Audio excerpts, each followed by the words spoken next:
Fala pessoal, meu nome é Lorena, mas pode me chamar de Lori, e hoje a gente vai revisitar a quarta temporada de Stranger Things, preparando o terreno para a quinta e última temporada que chega agora dia 26 de novembro.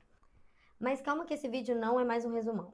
Eu vou fazer conexões, trazer questões psicológicas que a série aborda, detalhes do roteiro e, é claro, curiosidades científicas, porque esse canal a gente ama misturar esses dois mundos. You're a nerd. Para manter a positividade nesse vídeo e o Vecna não entrar na sua mente, já deixa seu like, segue o canal para acompanhar de forma mais profunda as produções que a gente ama. Eu queria começar falando sobre o roteiro dessa quarta temporada, que eu achei ele muito bom. Eu acho que ele é bem fechadinho e amarra conceitos que eles trouxeram lá na primeira temporada. Visualmente falando também, eu acho ela uma temporada muito linda. Tem detalhes ali da edição que eu acho muito incrível. Aquele primeiro episódio, por exemplo, e que primeiro episódio, né, pessoal? Eu achei esse primeiro episódio muito bom. Aquele paralelo incrível entre o jogo de D&D e a partida de basquete, dando um protagonismo muito legal ali para os irmãos Sinclair. A Erika é um personagem que já veio com muita força na terceira temporada, naquela interação divertidíssima entre o Dustin, o Steve e a Robin no shopping. Outro momento em que a edição brinca com a gente é aquela cena em que eles estão pedalando e a câmera gira para mostrar eles pedalando no Upside Down. Tem também aquela questão ali no episódio final entre a cor azul representando os jovens e a cor vermelha representando o mundo invertido e o Vecna. Eu gosto muito quando as produções têm esse cuidado com detalhes visuais. Eu acho que a terceira temporada ela era mais colorida, né? Mas aqui a gente tem uma temporada muito bonita também. Nesse vídeo eu vou falar principalmente sobre o arco de Hawkins e, sobretudo, as correlações psicológicas entre o Vecna e seus alvos. Assim como na terceira temporada, essa quarta temporada também tem uma divisão de núcleos, porém esses núcleos também estão divididos geograficamente. Isso faz com que as tramas fiquem mais isoladas. Mas aqui a gente acompanha três núcleos principais, que é o núcleo de Hawkins, que é a Max, o Lucas, o Dustin, o Steve, a Nancy, a Robin, a Erika e o Ed. O núcleo da Califórnia, que é o Mike, o Jonathan, o Will e o Argyle. E junto com esse grupo da Califórnia, tem a Eleven tentando recuperar seus poderes no Projeto Nina, com a ajuda do Dr. Brenner e do Dr. Owens. E também a gente tem o arco da Rússia barra Alaska, que é o Hopper preso e a Joyce e o Murray indo resgatá-lo. Além disso, tem subtramas na série, por exemplo, as do jogador de basquete, que são os amigos do Lucas. O Jason, por exemplo, é justamente esse bonitão da escola que perde a Chrissy, a sua namorada. Ela é a primeira vítima do Vecna. Eu gosto muito que essa temporada apresenta novos personagens e eles são muito cativantes. A Chrissy e o Ed, por exemplo, quando eles são apresentados pra gente, a gente já torce por aquele casal e de repente ela morre daquela forma assustadora. Aliás, a série ela vai deixando as ameaças cada vez mais sombrias à medida que os jovens vão crescendo e nós, espectadores, também vamos amadurecendo. Então agora tá um tanto de marmanjo aí assistindo bagulhos estranhos. É verdade. A partir da morte da Chrissy, o grupo já se une ali rapidamente. Afinal de contas, eles têm um currículo extenso e eles conseguem entender muito bem ali os acontecimentos. E também a Max está passando por isso, então ela torna um guia ali para o pessoal de como o Vecna está agindo. Inclusive, essa temporada ela não tem enrolação. Tem algumas partes leves ali de alívio cômico, mas no geral a ação acontece de uma forma muito mais rápida do que nas temporadas anteriores. Eu acho que essa temporada é a minha favorita. Deixa aí nos comentários qual que é a temporada favorita de vocês. Mas ela não é perfeita. Eu acho que todo o arco da Eleven tentando recuperar os poderes é um pouco arrastado. Eu entendo a questão de segurar o grande mistério do massacre do laboratório de Hawkins, mas eu acho que é um pouco repetitivo demais. Mas tudo bem, assistindo de primeira passa, mas quando a gente vai rever, acho que dá uma cansada. E na quarta temporada a gente já vê uma evolução muito grande dos personagens. O Lucas, por exemplo, ele tá mais emocionalmente maduro. A Erika, ela se torna necessária, né? Aquele jeito atrevido dela. O Dustin ainda é o cérebro tático, que inclusive é o meu personagem favorito, junto com o Steve e o Ed. A Nancy e a Robin têm uma interação muito legal e eu acredito que esse trio ali, Nancy, Robin e Steven, vão ser muito importantes para a batalha final, que vai ser épica, eu espero. E somos apresentados finalmente ao grande vilão dessa temporada, o Vecna. Esse tempo todo, o grande arquiteto do mundo invertido. Descobrimos também que ele é um Henry, filho do Victor Creel, acusado pelos assassinatos lá no passado. Disso que a Eleven descobre que aquela lembrança que ela tinha não era ela que tinha matado aquelas pessoas, e sim o Henry. Assim, ela ataca o Henry e abre o portal sem querer. Nem ela, obviamente, sabia que tinha esse poder, e ele é mandado para o mundo invertido, para o Upside Down. E quando um chega no mundo invertido, ele encontra aquele lugar intocado, cru, e molda as suas próprias vontades. Eu gosto muito também de como o Vecna procura suas vítimas.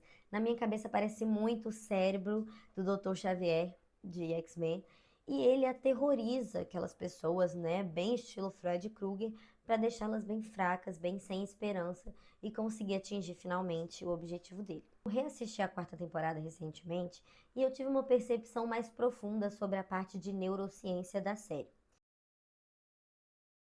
O mundo invertido ele é como um espelho dos nossos medos. Cada criatura ali representa um tipo de medo humano. O Demogorgon seria o medo mais intuitivo, o Devorador de Mentes o medo mais coletivo e o Vecna o trauma individual. Um detalhe interessantíssimo aqui é a questão da música.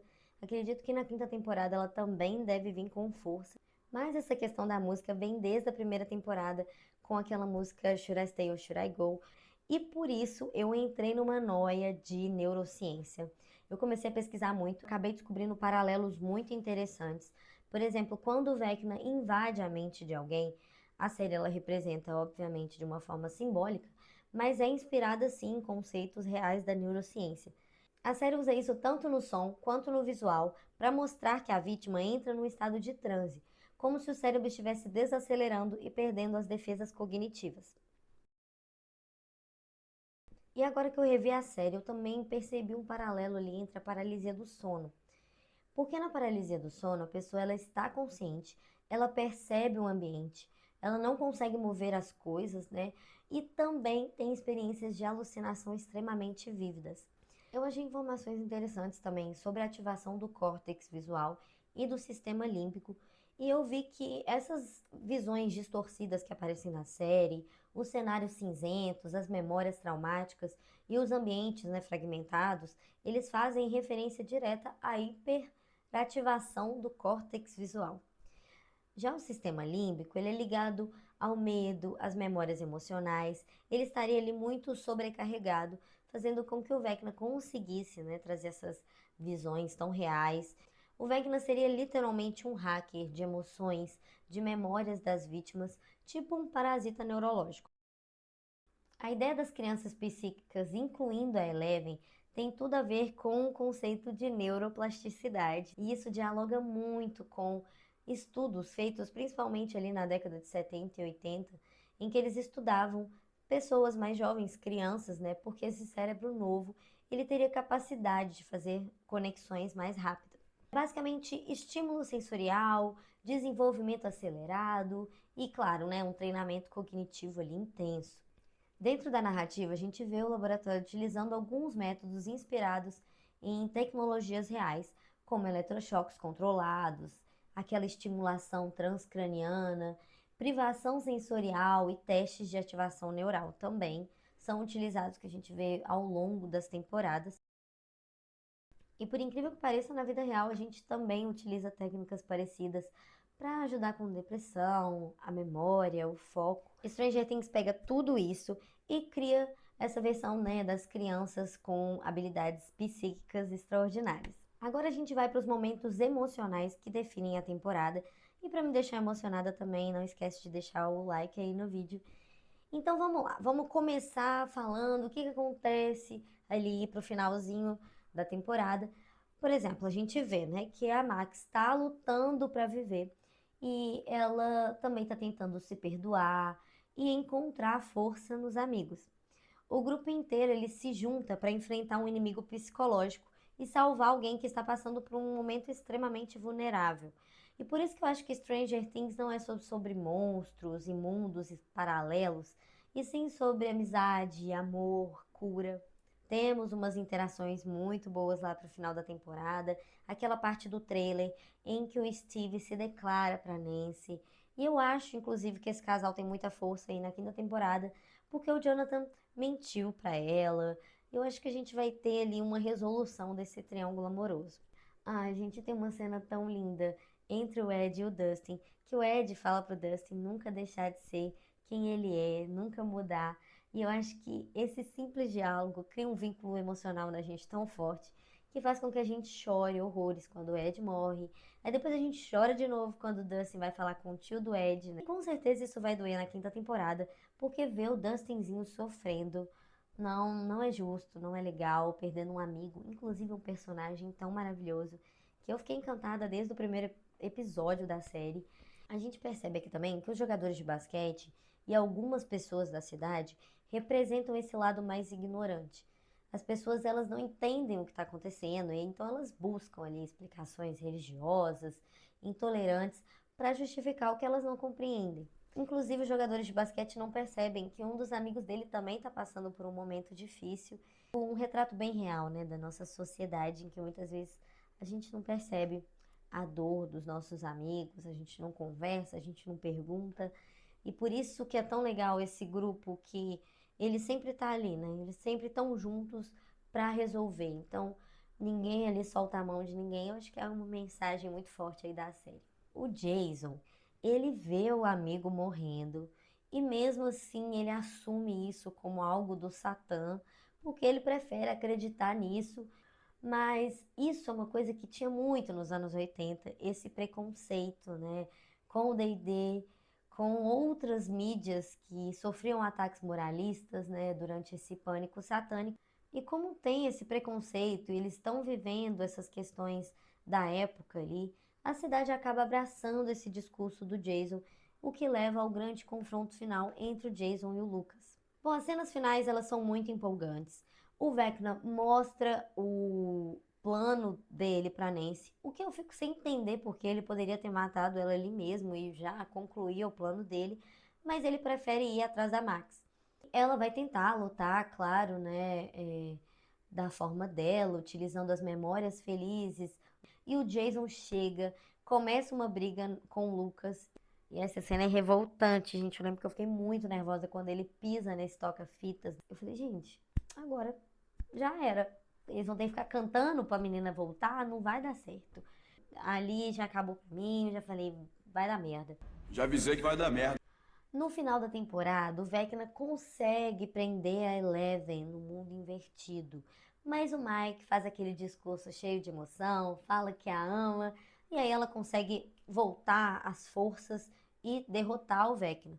Mas, enquanto isso, no mundo invertido, a Nancy, o Steve e a Robin também queimam o corpo do Vecna lá, em transe também, né? Porque o Vecna também fica num estado de transe enquanto ele tá invadindo a mente da pessoa. E a Nancy descarrega vários tiros nele. Eu adoro que a Nancy tá super pistoleira. Cada temporada ela vai ficando mais cabulosa. Só que de repente, quando a gente olha lá embaixo, cadê esse bendito desse Vecna /1/Henry? Tudo aconteceu tarde demais. Eles conseguiram, né, derrotar de certa forma. O plano ali fez sentido, mas a Max morre. E ela era a quarta vítima que precisava para abrir o portal.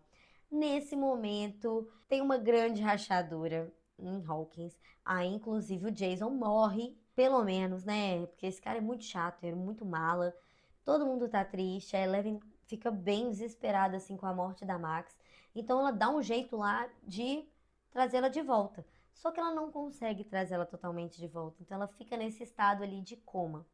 A Eleven não consegue encontrar a Max. E os médicos também falam que pode ser que ela não acorde mais.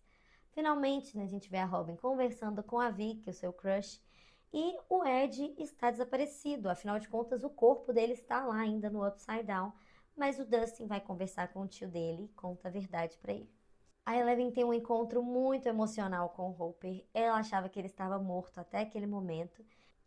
E o Will, como um grande para-raio, conta que está sentindo a presença do Vecna, que ele está ferido, mas que ele está com muita sede de vingança, que é o nosso gancho aí para a quinta temporada. E a temporada termina assim, com o céu escuro, as plantas apodrecendo, eles olhando Hawkins sendo completamente tomado pelo mundo invertido. Vou trazer mais vídeos aqui sobre curiosidades, referências científicas, detalhes importantes e ativa o sininho também, porque eu vou fazer uma cobertura da 5ª temporada e, claro, muita cultura pop pra gente surtar junto. Então, fiquem com um beijo meu e até a próxima.